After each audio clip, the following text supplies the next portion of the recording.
Hello, everyone, and welcome to Out of the Archives, episode 2. This time, we're going to be looking at how organisations can use heritage and culture to support tourism and regeneration efforts. My name's Ben Fowkes, and I'll be your host for today's proceedings for the next 60 minutes or so.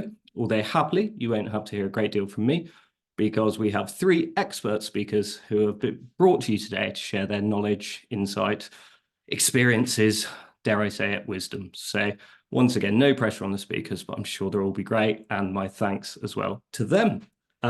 Before we get going, I thought it'd be useful to provide a bit of an introduction, really, and also go through the usual points of order that you need with any event, even one of these online ones. So first of all, for anyone that isn't aware, this event is being hosted and indeed convened by Calvium, and we create the Place Experience platform. Again, for people who may not know of our work, we're a technology company. We're largely based out of Bristol, and one of the main things that we work on are location-based digital heritage experiences. And naturally, part of the reason for putting on this event, and indeed this second in the series, is to raise awareness of Calvium, to raise awareness of our work and our amazing customers and their capabilities. But always more than that, to hopefully start a conversation around this kind of subject area, if you could call it that.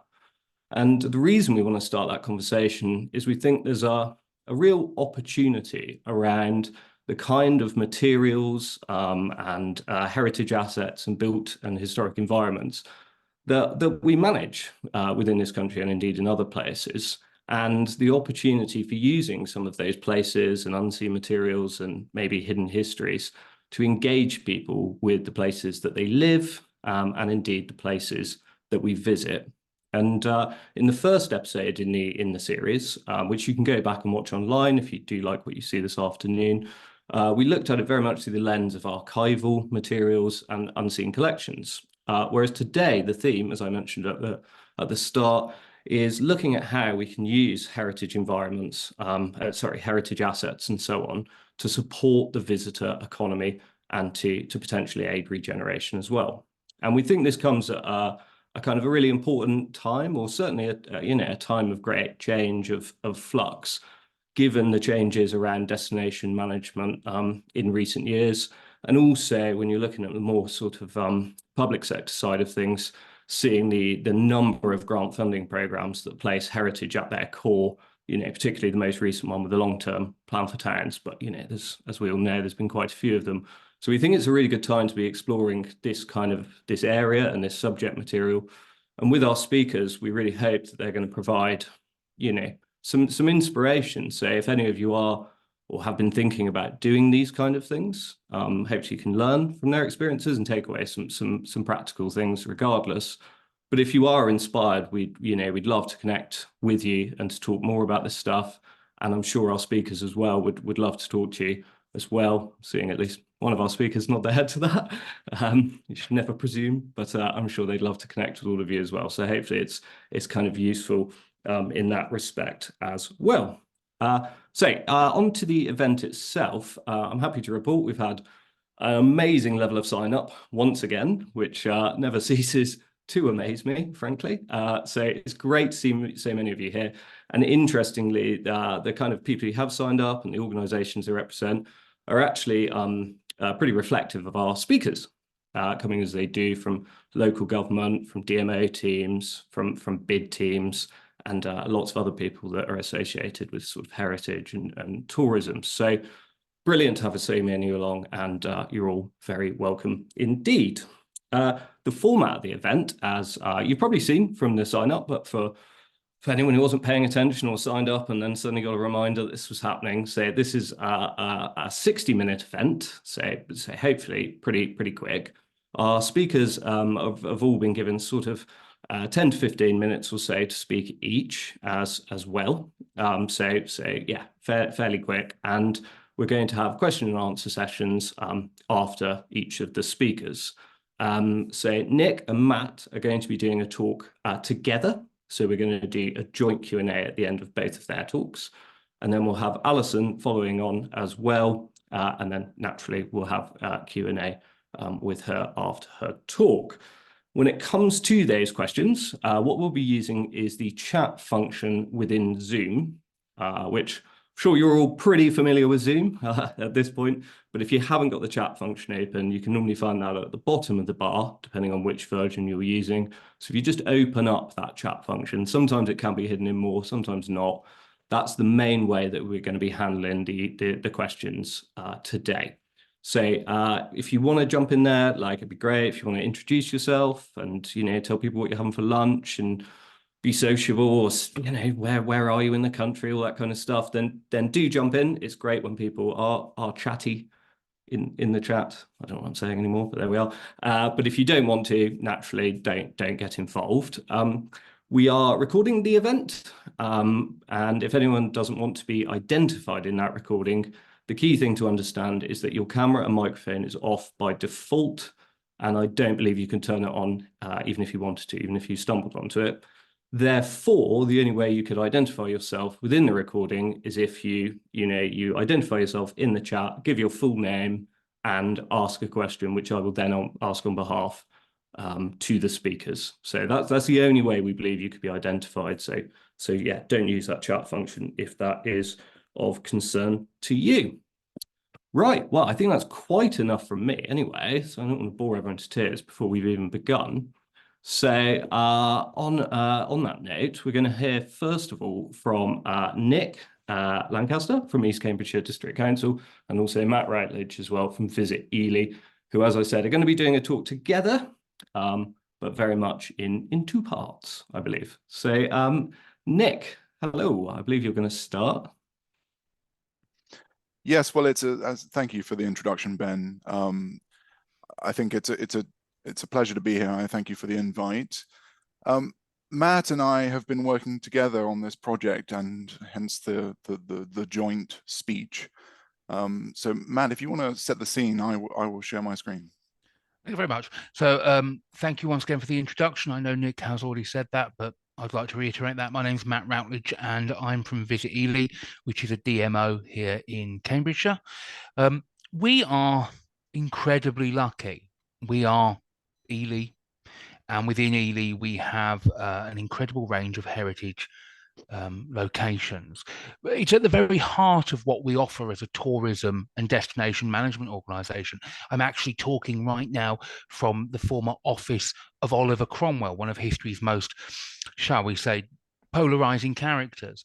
Our official tourist information centre is housed within a visitor attraction.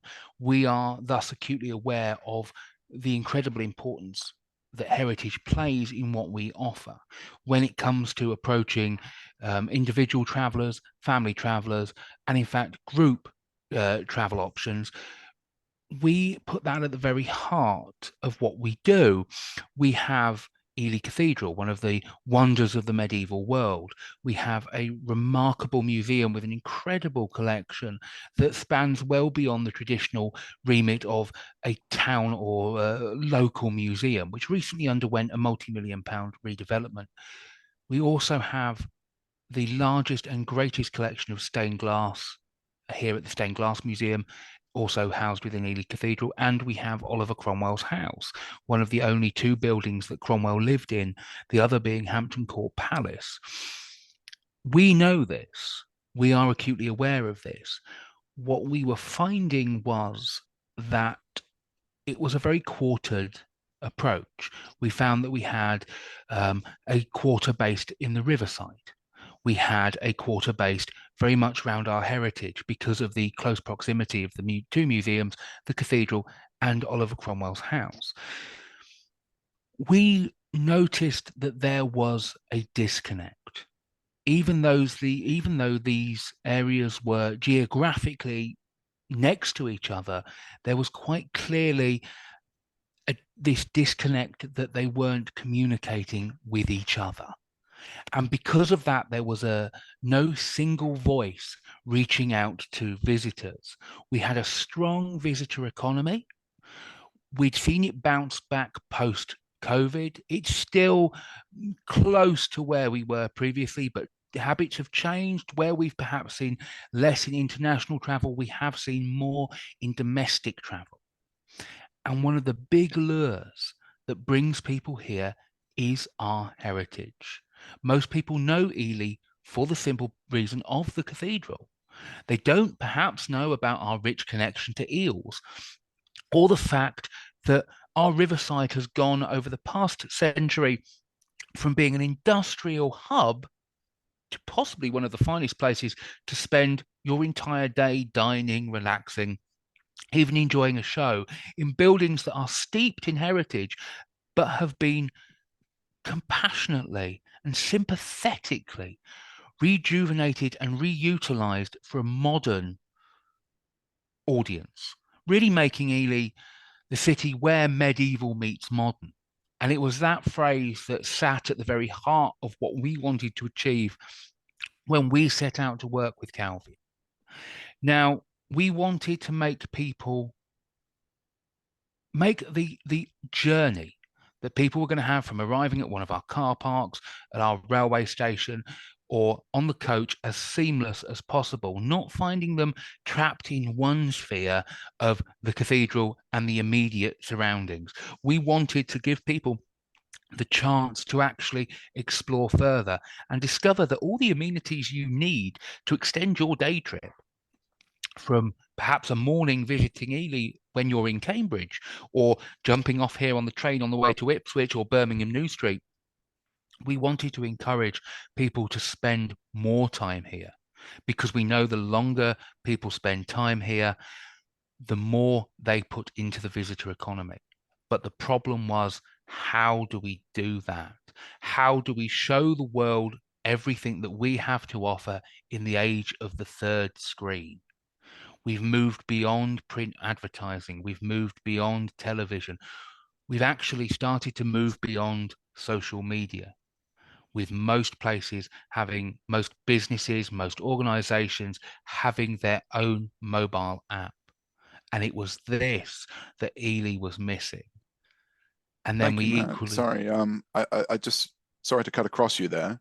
I think you've set the scene fantastically in regards to the problem in a good few minutes.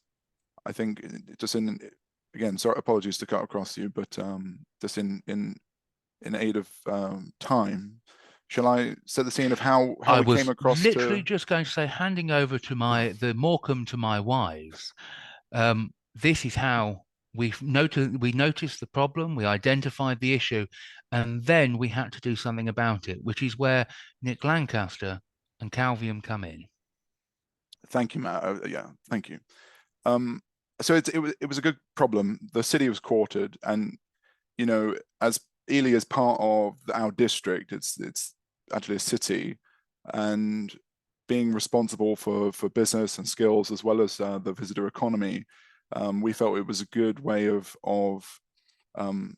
bringing in tourists, basically, and again, not just having them come to the cathedral, but to go to the riverside, to the market and the shopping areas. So how do we do this? And this is kind of like the blueprint for all of you that that might be attending here or later.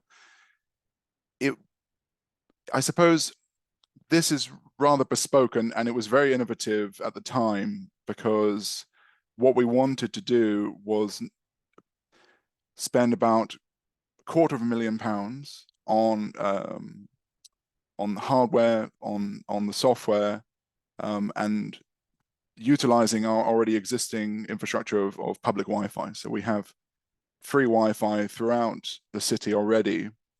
And the first step was identifying where do we put all of these screens. So the longest process was getting planning approval before we go into procurement. I mean, if you do want to see in detail where these places are, by all means, you can open your phone and have a look at the QR code. But ultimately, we had about a dozen of these screens. We got what's called advertising consent. So it's very sort of quite light when it comes to planning. It shouldn't deter you from going down the kiosk route, which is what we did. So I'm just trying to get to the next screen. So we got planning, and then we figured we needed some hardware and we needed some software. Now, hardware was long, 3-month, just for the cost of it. I think it was over £75,000. So we needed to go to full tender process. So that's as if anyone in local government or having worked in that scenario before will know, it's a lengthy process. However, the software was super easy because Calvium are on what's called G Cloud. So this allowed us just to basically search for our requirements. They were one of the suppliers. We reviewed them and we just raised a PO. It was as simple as that. I think it was turnaround in days, if max a couple of weeks. So then we had the software providers and the hardware providers. We began the project management of actually getting all of these things installed, and I think the longest process was that by a long way, because again we had so many sites, a near dozen, and then once they were installed, then we were actually concurrently looking at the data, all of the photos and everything that goes on to the content management system. And then we did a soft launch, which was really just user testing. And then what I called a hard launch, which was with marketing. And then I handed it over back to Visit Ely at that stage. I just wanted to show you some of the different types of screens as they went in. So you can see here we've got wall mounts, we've got double-sided, we've got single-sided. And just to emphasize, these are like big iPads in the ground. They're touch screen, although they're not audio enabled. That was part of the planning. They do have this fantastic additional piece of software which allows a carousel of advertising. So when they're stationary and no one's engaging with them, it's actually a great revenue making concept that Visit Ely are utilizing. And then when you go up to the screen, you touch it and boom, you get basically a kiosk version of the app. And now I don't want to say this is just an enlarged version. This is bespoke software, again, that we've developed and Calvium can provide for you today. So in addition to the mobile app, we had the kiosk functionality, and it varied in what it can do. Basically, with the kiosks, you can go up to them.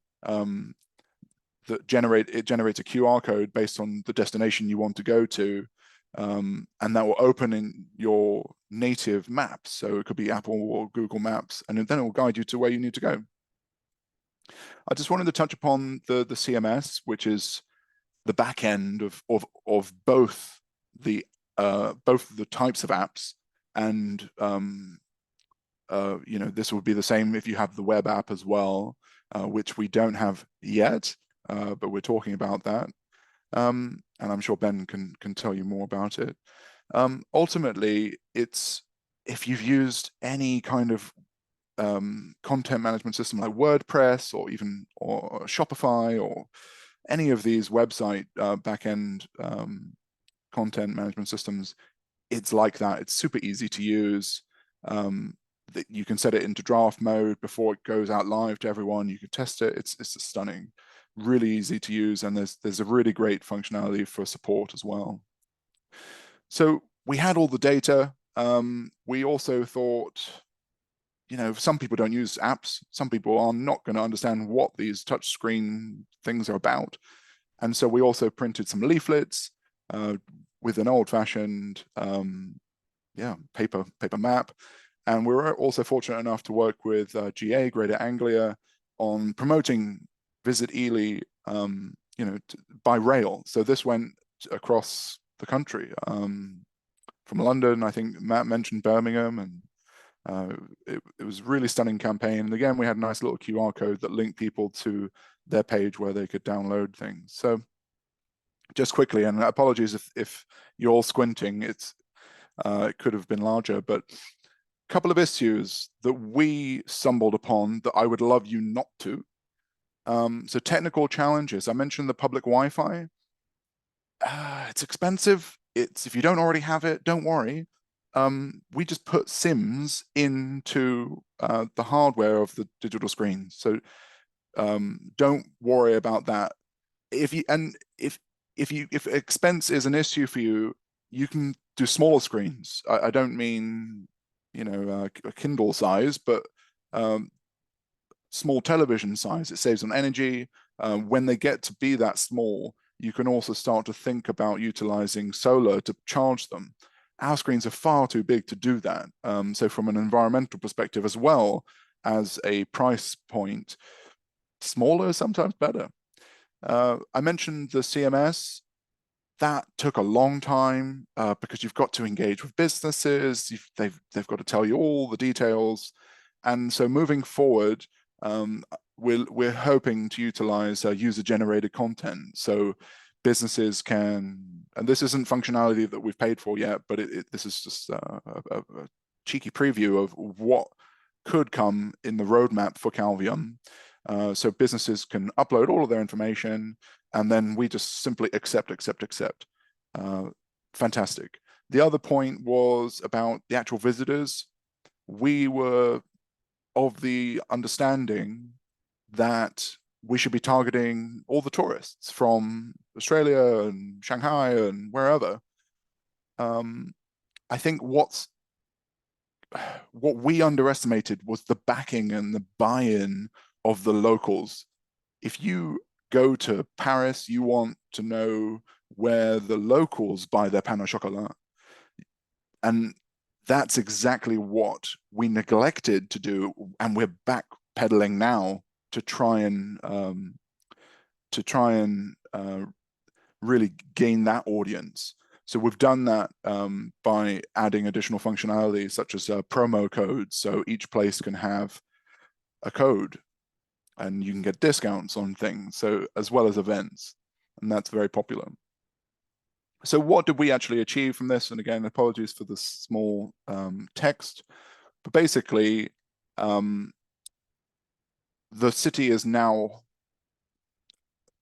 digitized through its wayfinding capability. So basically, people can travel and they don't just end up at the cathedral. They're going to the riverside. And I think this terminology, the quarter, is starting to be used as well. So that's, I feel, a really positive outcome.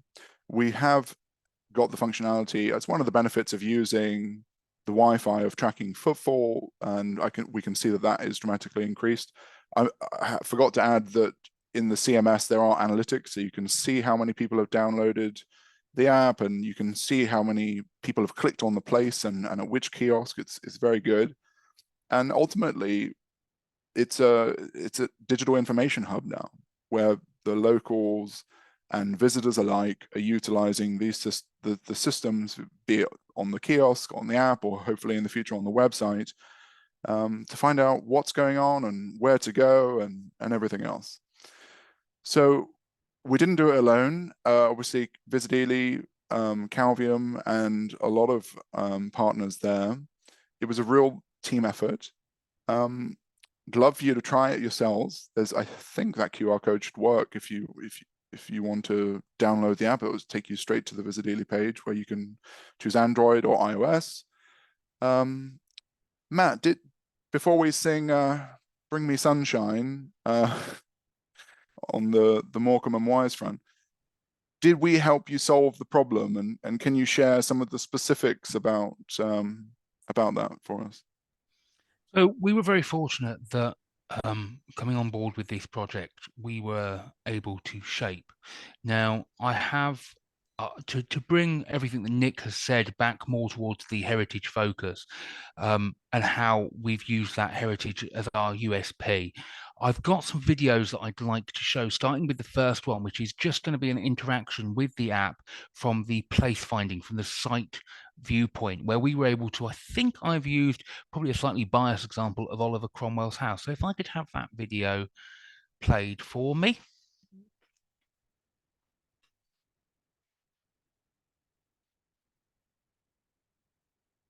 Thank you very much. So as you can see, each listing has its own identifiable. You can click through to a website, emails to us, telephone, and directions. So I thought I'd give you an example of, I did this from home because otherwise doing it from the office just gives me 3 steps to my geolocation. So that opens, as you can see, the native app, here, Google Maps. Now, the second video is our trails, which was once again something very much designed for a buy-in with the local the residents. That you can see that we've included 2 that were provided by East Cambs District Council. Apologies about the geolocation flashing up there, but you can see this circular trail where sites can be linked together so that actually we can drive that traffic. We can actively seek to mitigate the quartering by taking people from one step to the next. And you'll see here within the app as well. Just give it a moment.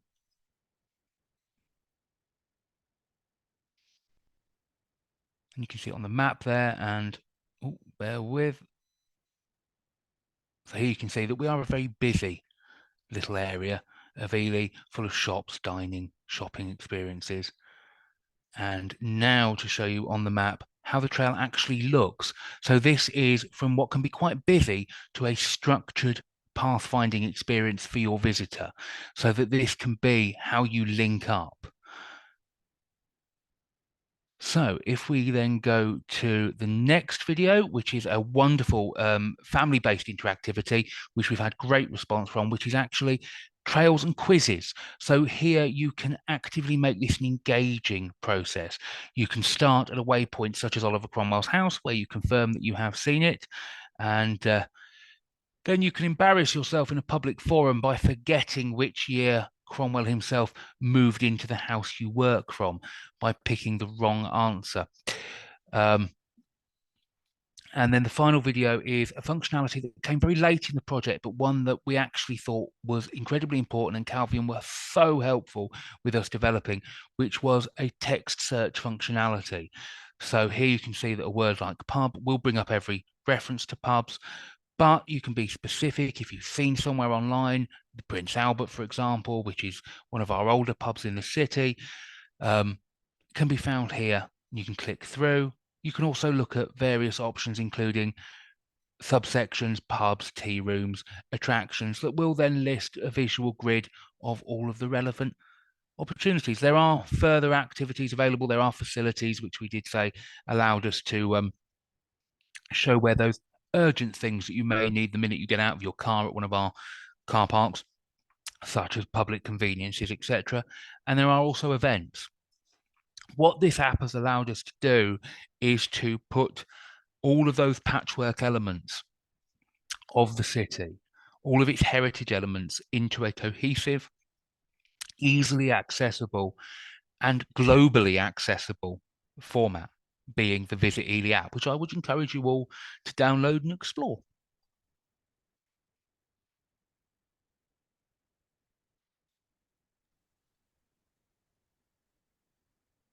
Well, there we are then. I believe that was the end of the talk there, Matt, but that was I would say a mic drop, but you're wearing a headset, so it'd be quite a cumbersome experience to do that.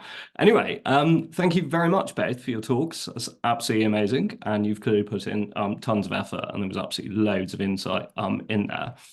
We will be sharing some of these materials afterwards as well. So if anyone does want to dig into the sort of Ely work, if you might say that, if that's a good collective name, but I believe there's already links in the chat to download the app, but we will follow up with all the resources as well, so you can explore it further, including the presentation. But yeah, absolutely brilliant, and it's stoked quite a bit of conversation in the chat, as you'd hope and expect. So got a few questions for you. I'm not sure we'll be able to get through all of them, but we'll start off with Tracy from Lichfield District Council. So hello, Tracy. Thanks for your question.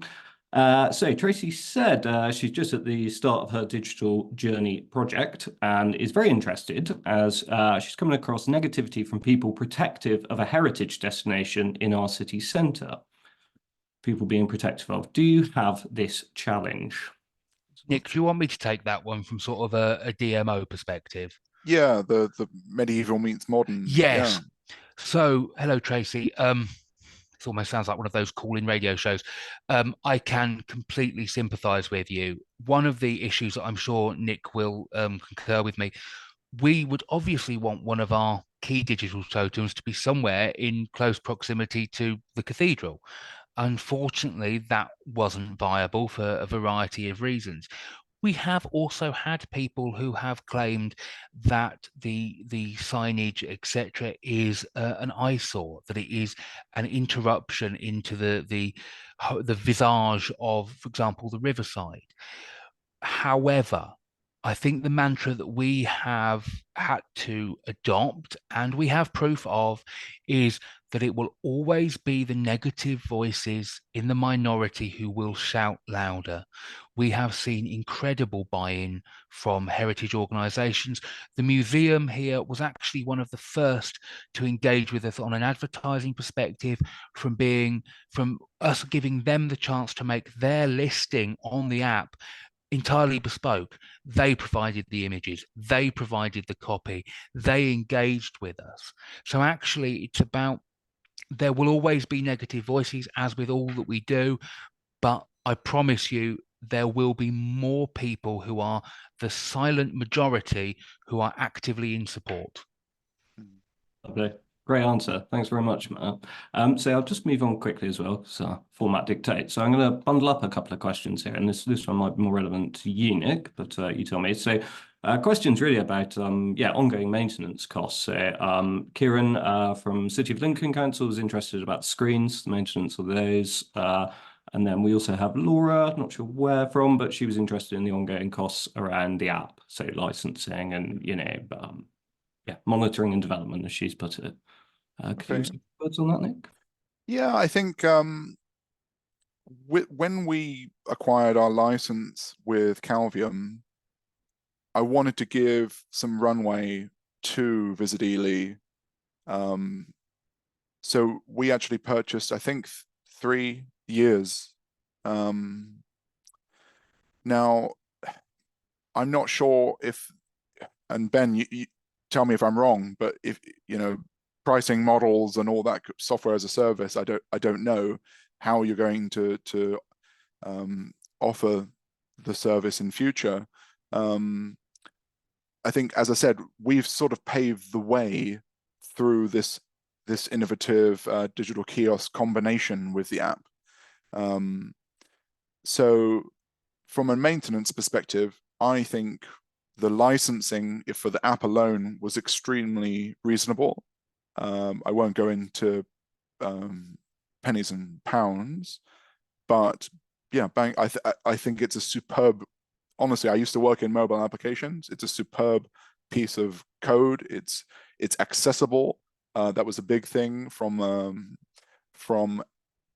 the whole community's perspective. For those that are visually impaired, they can utilize it through the screen reader, and it's really just stunning user interface design. So I think it's great value for money. And yes, we did get 3 years with options to extend that. From the hardware perspective, I also embedded a 3-year maintenance contract in with the procurement, again with options to extend. I think from a price perspective, if you're talking benefit cost ratio, return on investment, and all that kind of thing, we're just starting to enter the big season for tourism. And Matt, stop me if I'm wrong, but I don't think we've had a full term of it's not been the whole summer yet since we've launched. No, so, and I think one of the other points, if I may interject, from the ongoing project status of this, and the other sort of hat that I have to wear, which is when we took the project on, I was very much told that we had a target to meet so that we would be able to fund the maintenance, fund this continued actual expansion. And that's what we're looking at, which is where utilizing the Zebo software, which is Nick didn't mention by name, which is the advertising carousel. That's led us to business engagement with a variety of local businesses, attractions, etc., who are seeing the value of this. Where the initial setup cost if possible, where we were very fortunate, it was granted to us by the Combined Authority through a grant that Nick and his department organised at East Cams. We now, with the ongoing costs, there are ways to monetize these projects and this infrastructure. It doesn't have to be hugely costly, because if it is hugely costly, you can put people off. But we've already engaged with restaurants, with local businesses, with an author. We've got a huge variety of adverts coming through on this. And actually, that's key to the buy-in, because people that trust those brands now see those brands on our screens, engage with our app, and thus we have, to an extent, a certain amount of osmosis of that respect. Brilliant. Thanks very much. Those great answers. We've just got quite literally 2 minutes left, but yeah, absolutely loads of questions here. There was quite a detailed question coming from George, I believe it was, at Clevedon Bid, which I think we'll have to follow up with by email. You might be able to cover it off, but we also had a question around just kind of usage figures in the more generic sense, I assume, from Sarah at Destination Lincolnshire. So yeah, if one of you, I don't know, if you had the latest usage figures to hand, like with summer and so on. So in the back end, there is an analytics page which tells you how, you know, if it's like Google Analytics for your website, but this is pulled in from, I think, Firebase from Google, and it basically tells you how many downloads you've got, or your page visits, and you can set up any kind of behavioral funneling you wish. Since the last update, so that's the last 3 months, we've had about, I think, maybe 500, so 500. So 500 in 3 months, which have been relatively quiet months, I would say. I would like to reiterate, just to back Nick up from a tourism perspective, it's what, from about the end of October, when our ghost season finishes, and short of a flurry connected to the cathedral's annual Christmas fair, we very much ourselves go into quite a closed down period from sort of mid-December through to the end of March. Now we're starting to see this lift, and that's really where, with key events and our promotion coming in, we hope to see a sizable increase. But 500 plus in what we call a quiet time is actually quite good. And that's not including the launch, is it? So as I said, this is just since the last app update. I neglected to check, but I will have to, I've got a ticket raised with Calvium actually to say, can we get the historical data? Because I was preempting this question. But I think by now it's no doubt in the thousands, yeah, low thousands, albeit, but again, just to interject, I did see a message pop up on the chat just to quantify. We're talking about mobile app downloads, aren't we, Nick? Yeah, mobile app downloads, not engagements with the kiosk. That I don't know off the top of my head. I would have to look. But I have a file that I'm happy to share some statistics with people after the event. Otherwise, we may well drown people in statistics. People love statistics. I wouldn't worry about that, but unfortunately, time doesn't allow. But yeah, I mean, those are bloody encouraging figures, frankly. Because yeah, if you benchmark across a lot of mobile apps, it's difficult getting into the thousands at all. So sort of 500 downloads in a quiet period is amazing. Anyway, I feel like you've said enough lovely things about Calvium. We're already blushing. So we'll stop talking about that, but that is really encouraging. There are more questions, as I mentioned. Sorry, we can't cover them all. But we will follow up with those people and connect with you guys as well, if that's okay. Absolutely. Sure. Thank you so much for the time. Thank you, guys. That is absolutely brilliant. So up next, we have Alison from Bath Bid, who, by the looks of things, has a fascinating talk for us as well. So hello to Alison. Welcome. So this time, Marissa is going to be sharing, Marissa, who's helping us with the event, I can't remember if I mentioned her name, so she's going to be doing the slides for Alison, hence why you'll hear Alison saying next slide, please, for anyone wondering. So Alison, without further ado, welcome.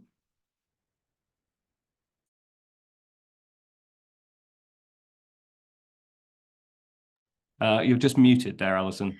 Yes, I know. That's what I was just saying. Classic. Great start. So thank you. I can't see myself, so if I pull a funny face, apologies, it's not deliberate.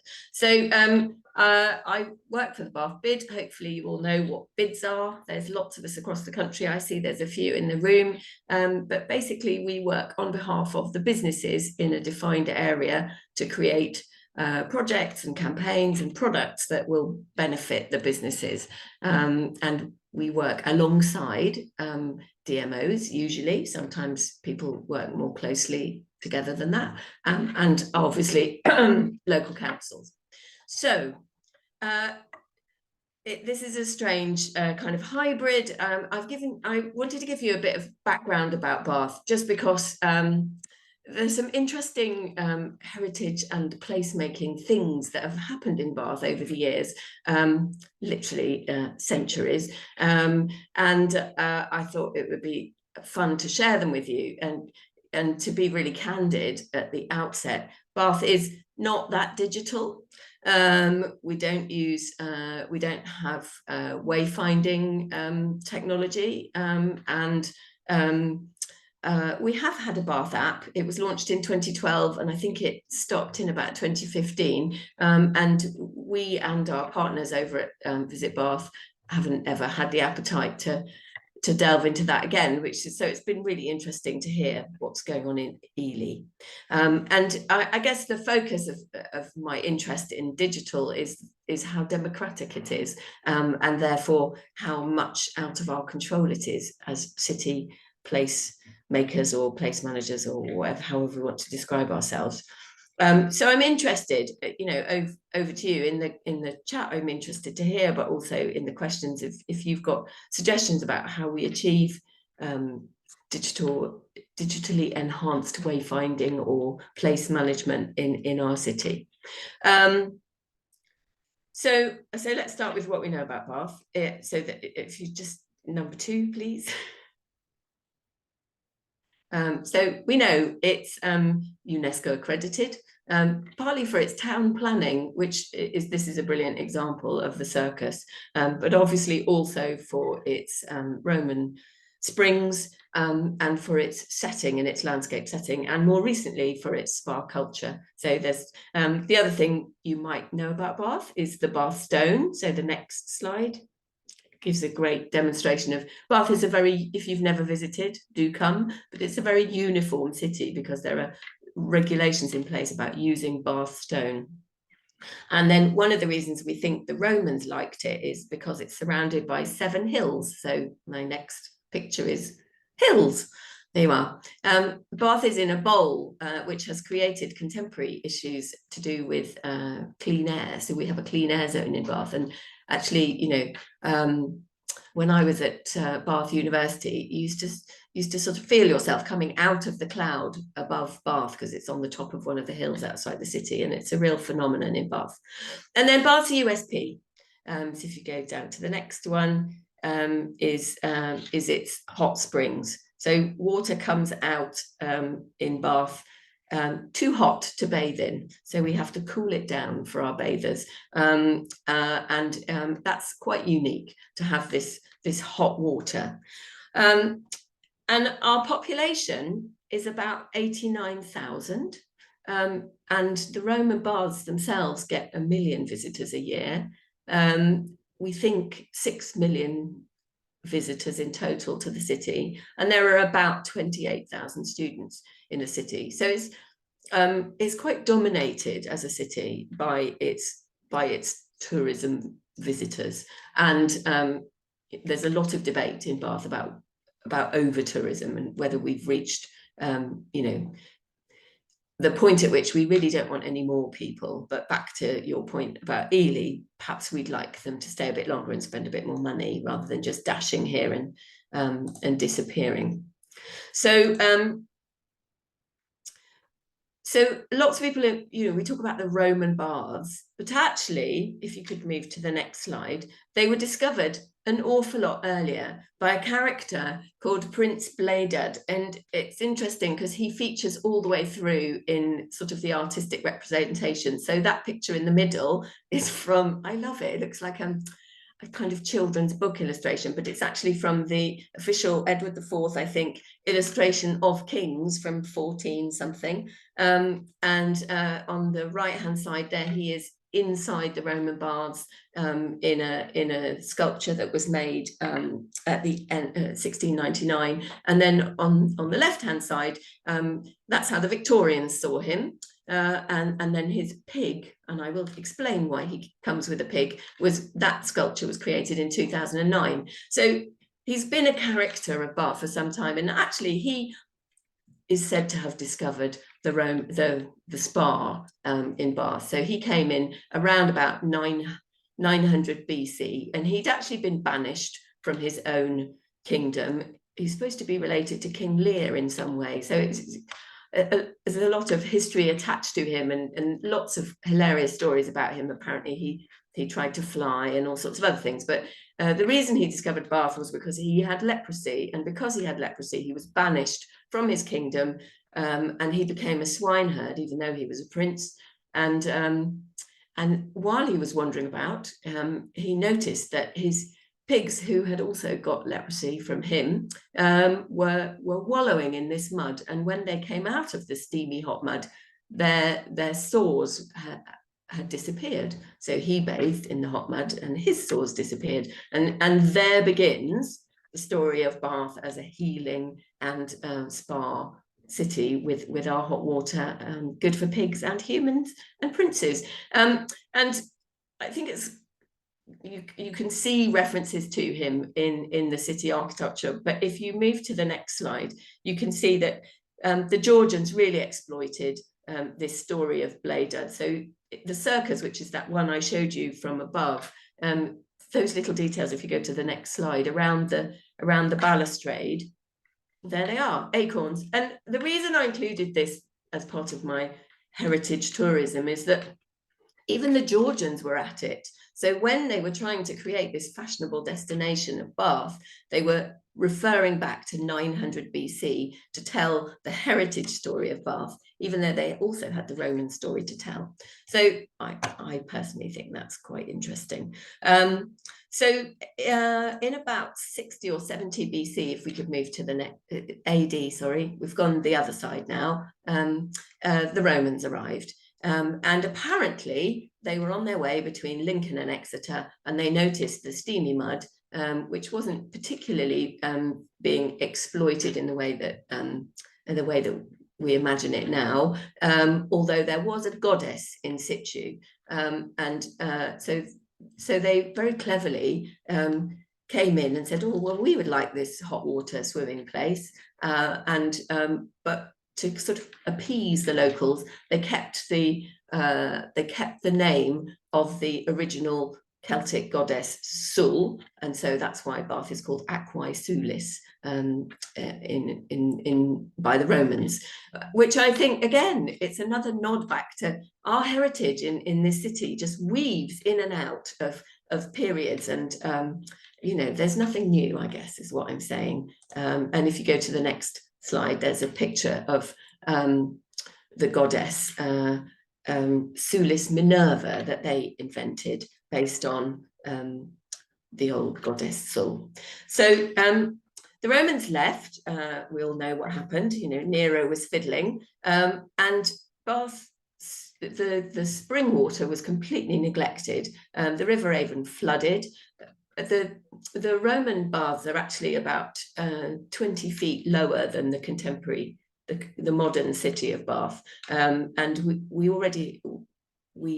we have issues with flooding in the city still, and you can imagine they were much worse when the city was lower down. So the baths just silted up. One of the good things about that, it does mean that a lot of the architecture has been really well protected by this layer of silt when it came to be discovered. And if you could go on to the next slide, this is a real contrast. So what happened in Bath in the medieval times is that it became condensed into this very tight area wrapped around by the river.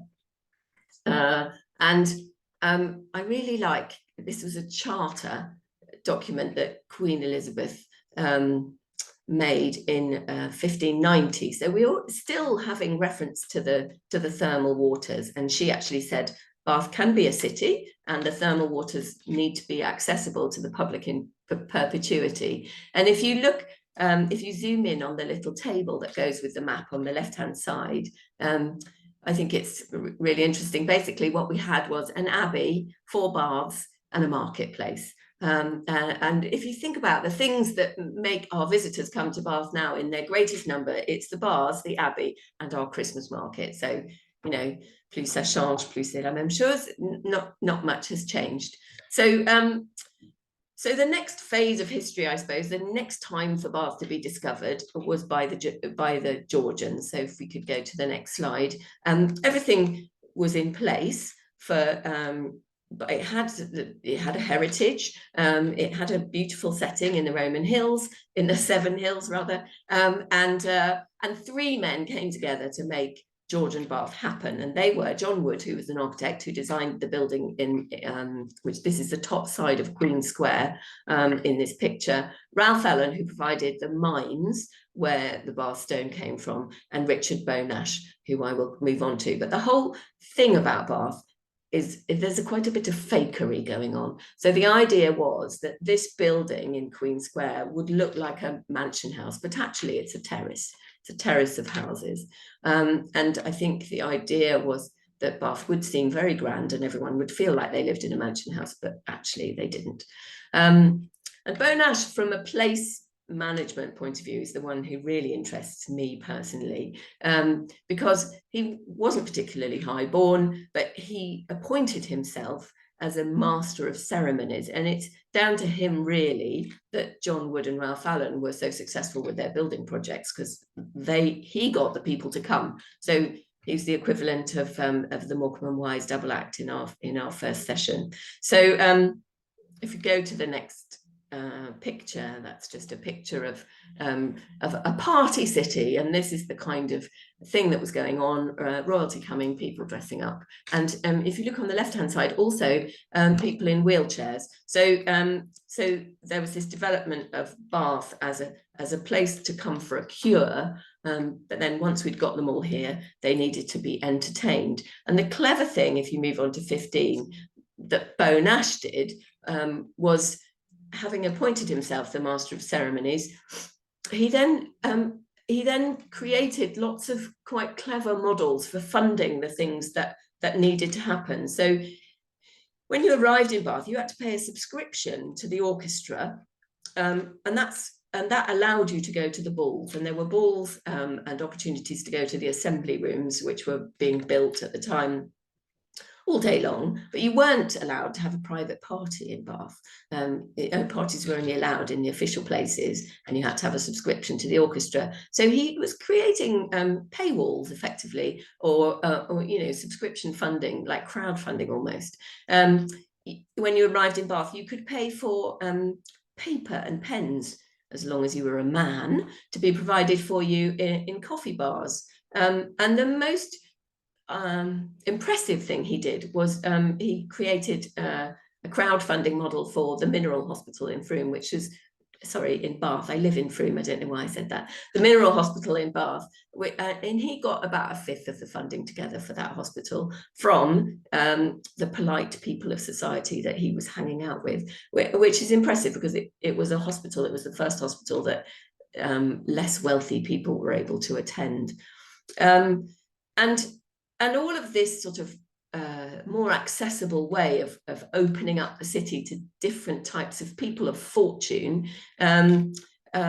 meant that he needed to create the rules of Bath. So that was the other thing he did, which was it's very famous. He called it the laws of Bath, and they were, I guess, if people had been brought up in polite society, they might not need reminding of the rules, but they say things like you mustn't wear boots to a ball, and you mustn't wear, actually the laws don't say this, but ladies who are a bit older must be willing to sit at the back, and let the young and beautiful ones sit at the front, and all sorts of things that you mustn't take offence at when you arrive, and you must make sure that your servants know what time you want to leave the ball. Quite a kind of eclectic mix of rules that he created, and Goldsmith said about Bonash that what his rules did was it meant that people of fortune became fit for society. So Bath has a reputation nowadays of being, quite an exclusive place, an expensive place. We have some beautiful hotels and some very high quality offer in Bath. And it's nice to think that in the 18th century, it was actually a more accessible place. The next slide is just another illustration that I found. Apparently, I'm told that the balls in the assembly rooms were really sweaty affairs because they rammed so many people in, and you can sort of feel that in that illustration. So if we go on to slide 17, as I'm conscious time is running out, there are actually 5,000 grade 1, grade 2 star and grade 2 listed buildings in Bath on the National Heritage List for England. 663 grade 1 listed buildings. So that means that, the point you were making about putting up great big screens to help people interpret the city, those sorts of things are really resisted. And then as another layer, we have UNESCO watching what we're doing. So Bath is almost from who's the community of Bath. I always feel like it's international because people have such a love for Bath through the UNESCO kind of accreditation process across the world. They're interested. So we have to be very careful. But it does mean we have an enormous number of assets that we can promote. So how do we do it? Number 18, the next slide, please. Yes, the main stakeholders are Visit Bath, who are part of Visit West, one of the new LVEPs, and they do a brilliant job. I did try to count how many things they had to talk about Bath, and it was just crazy. There's so much content, and they've created walking tours and all sorts of things. And obviously, you could put this on an app, but it would require good public Wi-Fi and even good phone signal, and neither of which we have in Bath. So I think that's quite an interesting challenge for a city like Bath. So we can control what Visit Bath choose to share. I mean, I can't, but they do. And obviously it's, it makes sense. So if you go to the next slide, and we have some control over how Bath appears on film, and that's turning into a really big development. This is a filming of one of those Sherlock episodes with Benedict Cumberbatch some years ago, but we've just recently had Bath being featured in Bridgerton, which has been huge for in its impact on visitor numbers, especially American visitors, which is good because they tend to be staying visitors. But the rest of it is out of our control. So if you just go to the next slide, please. Instagram. I mean, luckily, if you put Bath into Instagram, actually, you get all sorts of pictures that you might not want to look at.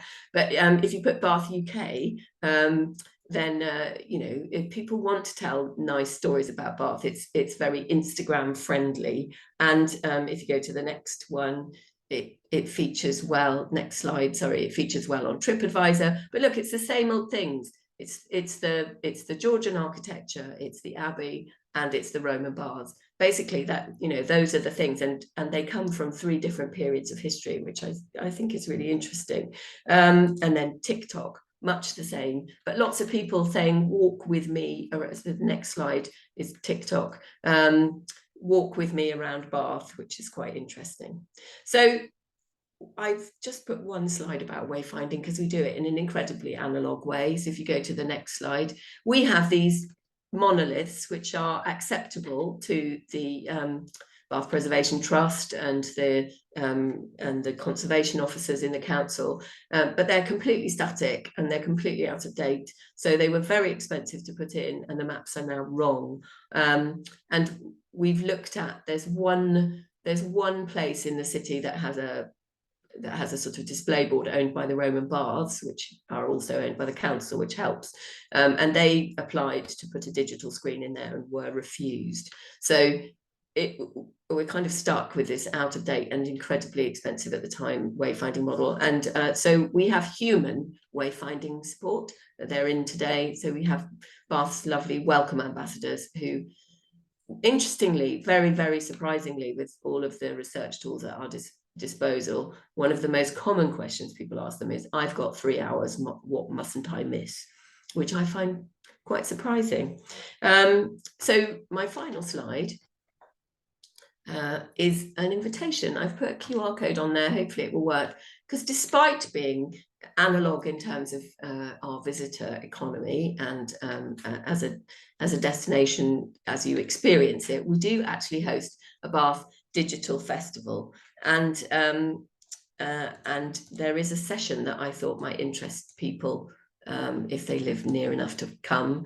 They're doing a city showcase, which is all about new technology in the city discovery, so you are all invited to Bath to come to that.